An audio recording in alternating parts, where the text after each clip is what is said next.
isi bukunya amat ribet.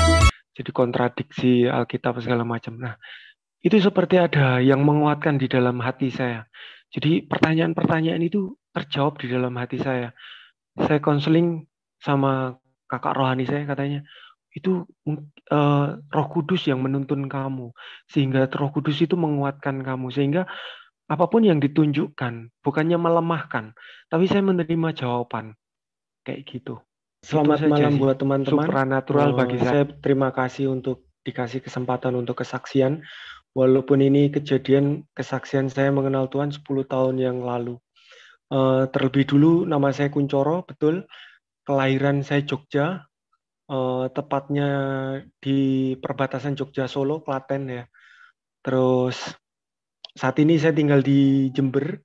Saya udah berkeluarga udah 1 tahun ini.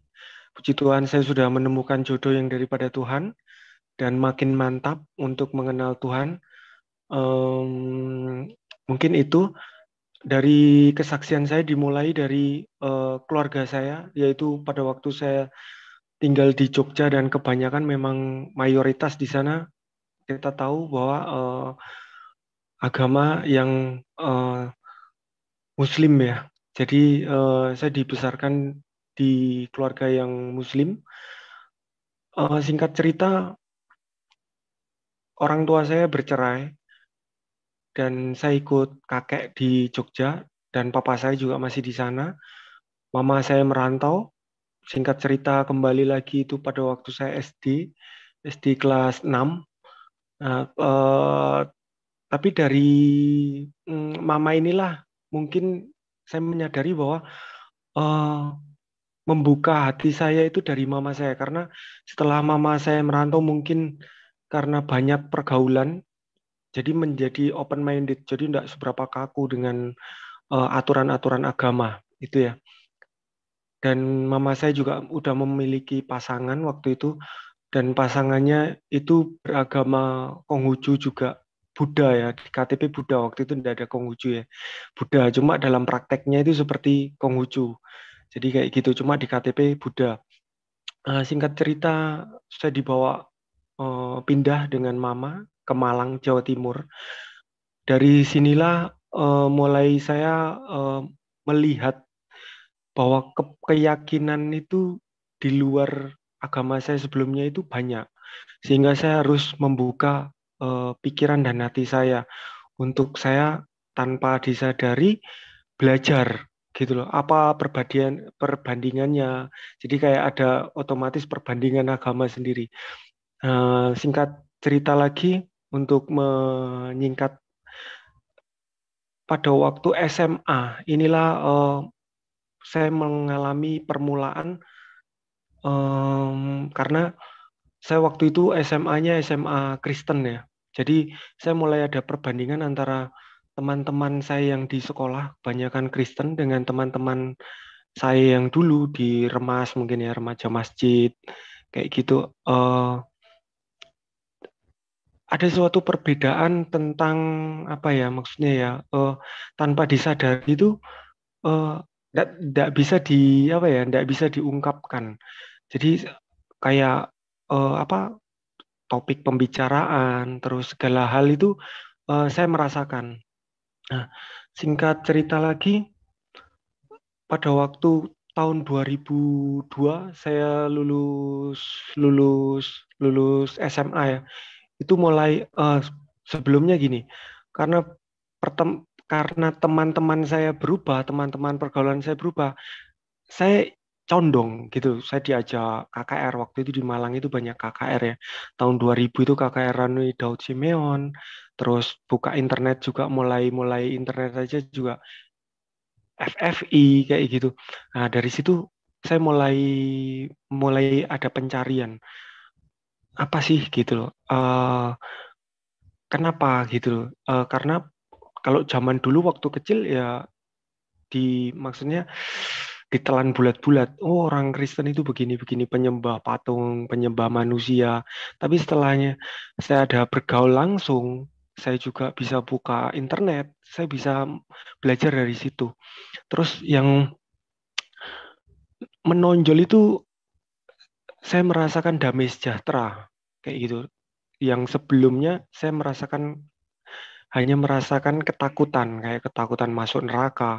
Nanti kamu bolong sholatnya, kamu masuk neraka. Neraka itu sudah dicekokin dari kecil itu bahwa kalau bohong lidahnya dipotong, kalau mencuri tangannya dipotong, segala kengerian-kengerian itu terbawa, sehingga adanya beragama itu hanya rasa ketakutan gimana supaya aku nggak masuk neraka, tapi nggak ada jalan. Eh, Mulai aktivitasnya itu berubah dari sebelumnya kumpul-kumpul, jadi saya kebanyakan ikut KKR ya. Jadi dari KKR itu saya dengar mulai pertama kali dengar lagu puji-pujian. Yang sebelumnya saya dengar lagu puji-pujiannya cuma lagu Natal waktu ke mall aja. Tapi waktu KKR itu mulai ada bedanya. Jadi lihat orang langsung dengan ibadah mereka kayak gitu. Nah, saya merasakan ada gejolak kayak ya apa ya? eh, ada perasaan yang kalau cuma sekedar damai itu kayaknya kurang komplit. Jadi ada sesuatu hal perasaan yang lebih daripada damai. Jadi ada sesuatu hal gembira kayak gitu.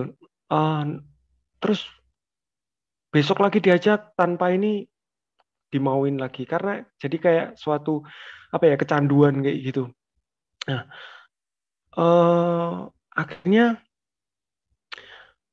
dari proses saya berubah apa ya pergaulan terus aktivitas karena saya kan juga pamit kan waktu sama orang tua mau kemana mau KKR mau apa kayak gitu jadi didukung juga sama papa tiri sama mama ya dan sesekali mereka juga ikut kayak gitu nah dan mereka cocok juga dan tepatnya pada tahun 2002 waktu saya kelas 3 itu ada sesuatu tawaran mau dibaptis gitu. Jadi waktu itu saya dibaptis dengan pendeta Roni Daud Simeon ya waktu itu ya.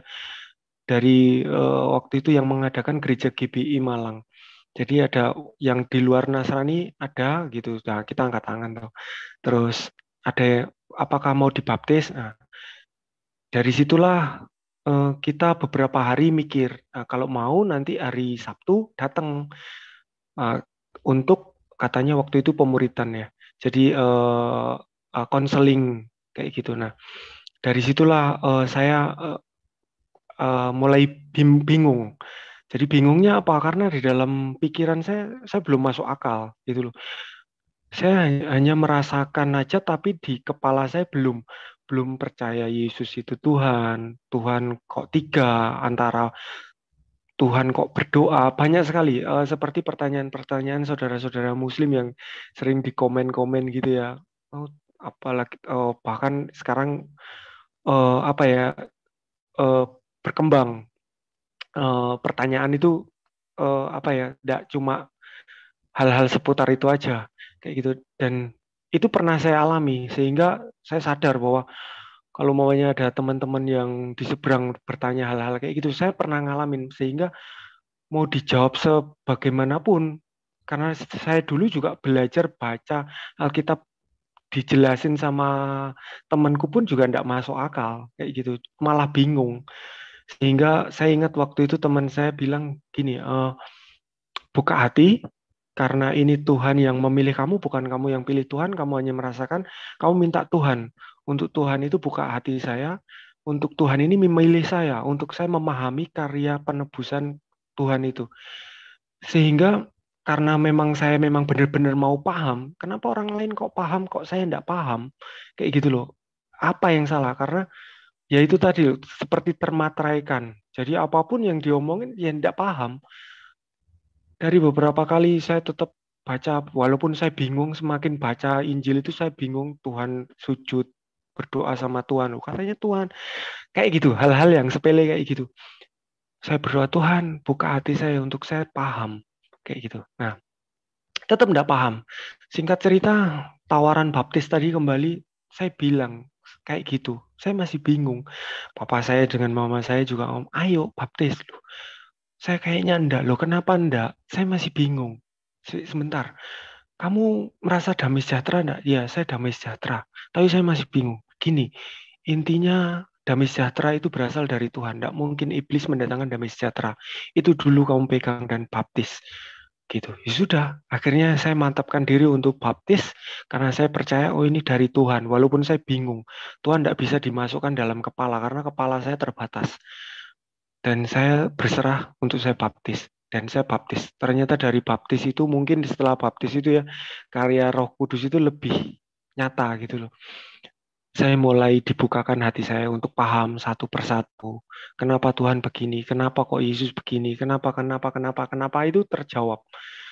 Terjawabnya bukan dalam hitungan 1 tahun, 5 tahun, bahkan 10 tahun. Itu baru baru paham. Karena setelah baptis pun saya mokong juga, mokong apa ya, bandel. Bandel itu tidak ke gereja karena masih ada pertentangan dalam hati. Seperti Yesus saja nggak pernah ke gereja. Kenapa saya harus ke gereja? Pelayanan itu tidak di gereja. Yesus saja pelayanan di jalan-jalan. Yang penting kita mengasihi. Itu pelayanan. Masih bandel kayak gitu. Tapi Tuhan jawab, kenapa kamu harus ke gereja? Kayak gitu. Kenapa kamu harus menjaga perkumpulanmu? Kayak gitu. Hal-hal yang kayak gitu yang dulu saya pertanyaan. Nah, itu perjalanan saya 10 tahunan baru saya percaya. Benar-benar eh, benar-benar apa yang saya baca dulu itu saya memahami sehingga kayak saya merasa materai yang dulu tertutup itu terbuka akan di kepala saya kayak kayak gitu. Jadi itu pertama kali saya menerima Tuhan. Terus apa tantangannya? Biasa kalau kamu pindah keyakinan ada tantangan. Ya tantangan saya nggak terlalu berarti ya. Ya cuma teman-teman saya yang dulu biasa ke remaja masjid, biasa Ramadan itu sama-sama atau sholat Id atau apa kayak gitu, mulai mulai mulai ndak kumpul lagi sama mereka. Tapi saya ndak seberapa ngefek kayak gitu karena saya punya teman yang baru, aktivitas yang baru kayak gitu. Dan saya punya orang tua yang open minded kayak gitu dan keluarga-keluarga yang di Jogja apa gitu udah apa ya maksudnya sudah apa ya maksudnya kita udah dewasa jadi ya masing-masing gitu jadi tidak terlalu ekstrim begitu mungkin begitu ya singkatnya mungkin Iya, kesaksiannya saya singkatkan gitu iya, lebih tepatnya 10 tahun itu memahami ya bukan menerima kalau menerima pada waktu saya dibaptis itu sebenarnya sudah saya percaya bahwa itu dari Tuhan apa yang datang yang diberitakan Injil itu dari Tuhan saya sudah menerima bahwa itu dari Tuhan cuma saya masih banyak kebingungan. Ya mungkin kenapa kok saya bisa baru 10 tahun baru memahami, baru ini. Mungkin karena udah mendarah daging teologi yang lama. Jadi udah di apa ya, teologi yang lama itu udah kayak waktu SD itu kan ada teman yang Kristen ya itu dibully itu saya tahu. Jadi dibully kayak oh, Tuhan disalib kayak gitu. Nanti kamu mati disalib, Tuhannya manusia kayak kayak gitu. Jadi hal-hal kayak gitu itu udah biasa. Jadi pemandangan kayak gitu waktu dulu, padahal masih kecil, gitu. Jadi hal-hal yang sudah mendarah daging itu setelah 10 tahun baru bisa luntur, kayak gitu. Jadi memahami benar-benar apa isi Alkitab itu yang Tuhan pengen sampaikan kepada manusia, kayak gitu. Saya pernah ketemu ini ya, pendeta Alexander siapa ya yang ini dari Indonesia Timur itu ya Em, Pak Alexander mungkin tahu ya yang ini yang punya anak asuh banyak itu ya bapak asuhnya bapak rohaninya Frankie Siombing juga itu kan dulu dulu KKR ya pas ikut KKR Pak siapa ini Pak Alexander ini eh, saya saya dipanggil sama Pak Alexander ini saya lupa namanya ya cuma di YouTube ada itu Pak Alexander itu. Mungkin sekarang umpamanya Pak Alexander masih lihat saya, mungkin ingat. Jadi waktu itu Pak Alexander waktu KKR itu manggil saya. Oh, kamu gitu waktu selesai itu ya. Kamu nanti coba ke hotel saya mau ngomong sama kamu gitu. Katanya Roh Kudus membisikkan Pak Alexander ini. Jadi Pak Alexander waktu itu saya belum ngomong apa-apa, dia udah ngomong masalah masa kecilku, ditinggal keluarga segala macam. Dan di situ saya baru, oh, loh, berarti memang itu dari Tuhan. Karena saya nggak kenal Pak Alexander ini, kayak gitu. Mungkin itu. Terus yang di luar lagi, pada waktu teman-teman saya tahu bahwa saya pindah agama, itu banyak yang ngajakin debat. Jadi pertanyaan-pertanyaan, apalagi waktu itu ada bukunya Ahmad Deedat yang towable itu. Saya dikasih bukunya Ahmad Deedat. Jadi kontradiksi Alkitab segala macam. Nah, itu seperti ada yang menguatkan di dalam hati saya. Jadi pertanyaan-pertanyaan itu terjawab di dalam hati saya. Saya konseling sama kakak rohani saya, katanya itu Roh Kudus yang menuntun kamu, sehingga Roh Kudus itu menguatkan kamu, sehingga apapun yang ditunjukkan bukannya melemahkan, tapi saya menerima jawaban kayak gitu. Itu saja sih supranatural bagi saya dari Alkitab. Jadi gini, pada waktu seperti mindset saya yang dulu, atau teman-teman saudara yang di luar Kristen selalu melihat Injil itu hanya pada 4 Injil, tanpa mau melihat sampai selesai sampai Wahyu. Seperti saya dulu, juga saya bingung tentang ketuhanan Yesus itu karena saya cuma melihat pada sisi Injil. Sehingga pada sisi Injil itu, Injil Matius, Markus, Lukas, Yohanes ya, itu ada sesuatu kehidupan Yesus pada waktu dia masih manusia. Tapi pada waktu kita melihat di kitab Wahyu, itu Yesus sudah, maksudnya lebih menekankan atau lebih banyak Yesus yang di luar manusia, seperti kata-kata aku adalah Alfa dan Omega kayak gitu. Nah, itu eh, seperti kayak pertanyaan, loh, Yesus seperti yang di Injil mana Lukas apa gitu, tertutup di situ gitu loh. Oh, karena pada waktu itu Yesus pelayanan di dunia sebagai jabatan manusia. Maksudnya itu masih memakai atribut manusia sehingga ada nampak kemanusiaannya.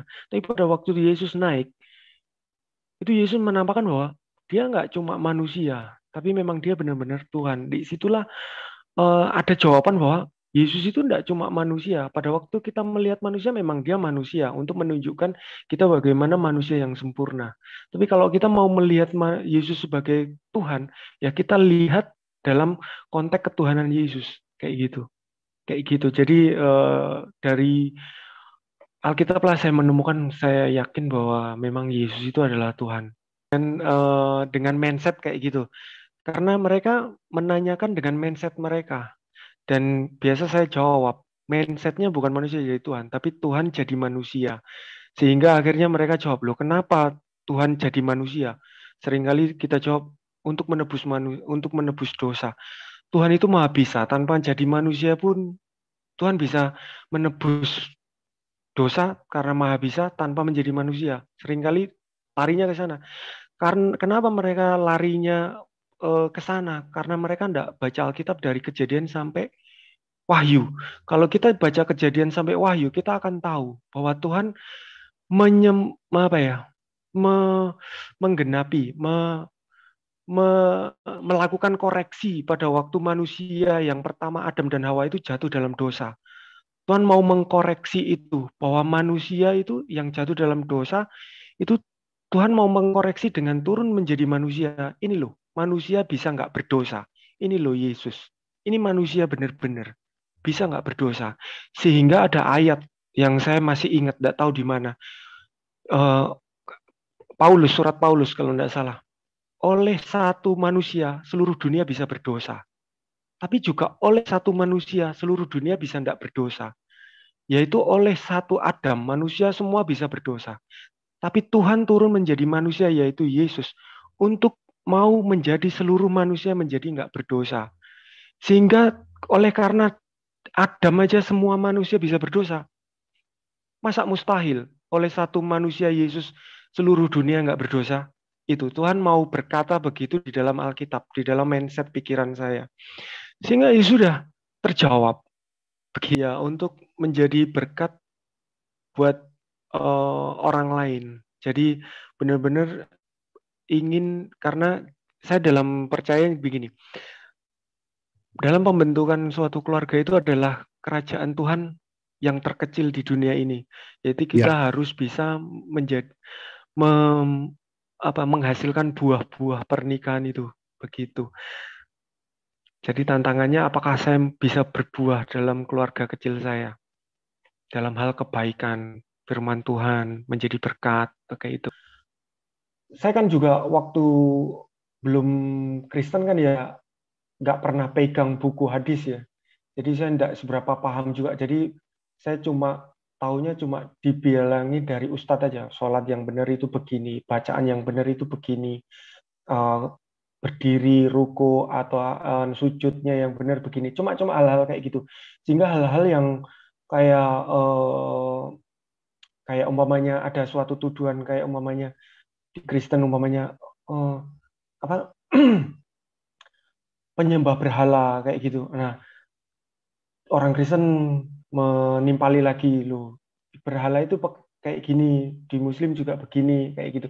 Jadi saya cuma baca-bacanya dari dua sisi aja. Jadi dari sana saya bisa melihat, oh hadisnya ada yang begini. Oh ternyata karena di zaman dulu waktu itu saya tidak mengenal juga Nabi Muhammad. Saya hanya mengenalnya, oh itu Nabi terakhir, penutup.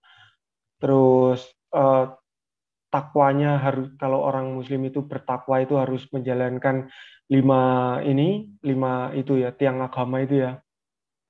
Kayak gitu, tanpa tahu seluk-beluk moral segala macamnya. Dari grup debat itu saya tahu perbandingan antara pencetus tentang kayak perbandingan antara Tuhan Yesus dengan Nabi Muhammad kayak gitu. Jadi dari situ saya baru kenal, oh Tuhan Yesus itu sifatnya begini.